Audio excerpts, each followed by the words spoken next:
Ito na kuys. Okay na, pero bukas bakod pa rin ang ayusin.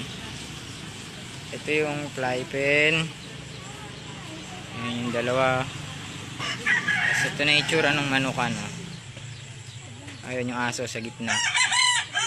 Bali pag pumasok ka dyan, diretso ka. Ayan. Ayan.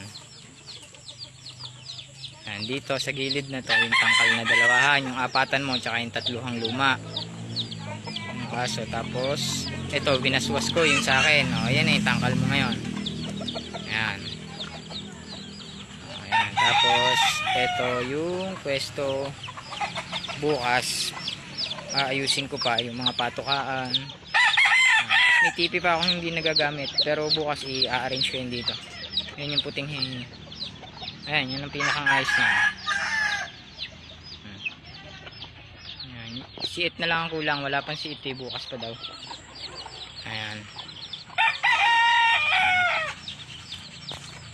Tapos yun yung ayun si Kude, yun yung tindahan.